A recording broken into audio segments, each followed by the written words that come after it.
يطوفون بينها وبين حميم آن فبأي آلاء ربكما تكذبان ولمن خاف مقام ربه جنتان فبأي آلاء ربكما تكذبان ذواتا أفنان فبأي آلاء ربكما تكذبان فيهما عينان تجريان فبأي آلاء ربكما تكذبان فيهما من كل فاكهة زوجان فبأي آلاء ربكما تكذبان متكئين على فرش بطائنها من استبرق وجنى الجنتين دان فبأي آلاء ربكما تكذبان فيهن قاصرات الطرف لم يطمثهن إنس قبلهم ولا جان فبأي آلاء ربكما تكذبان كأنهن الياقوت والمرجان فبأي آلاء ربكما تكذبان هل جزاء الإحسان إلا الإحسان فبأي آلاء ربكما تكذبان ومن دونهما جنتان فبأي آلاء ربكما تكذبان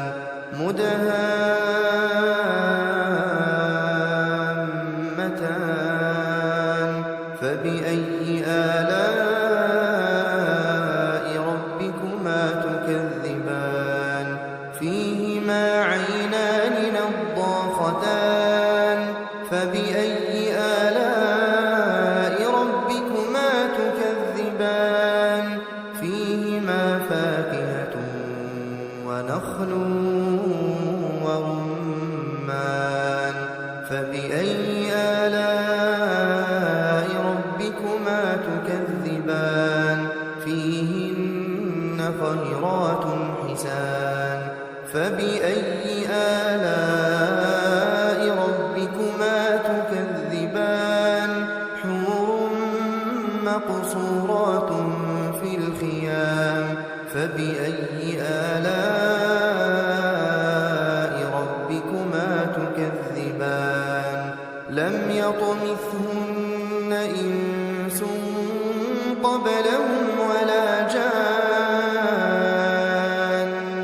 فبأي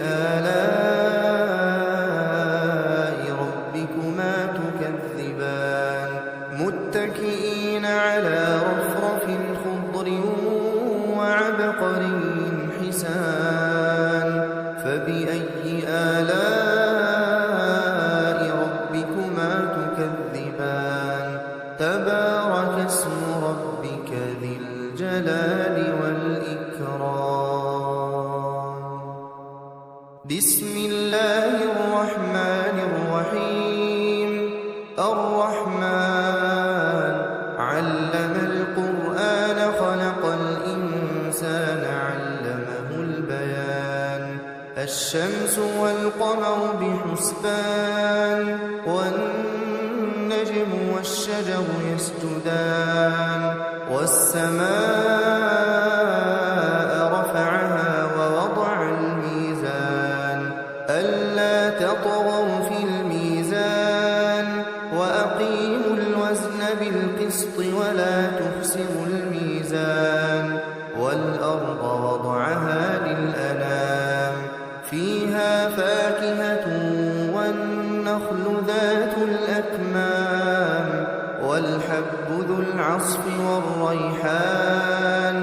فبأي آلاء ربكما تكذبان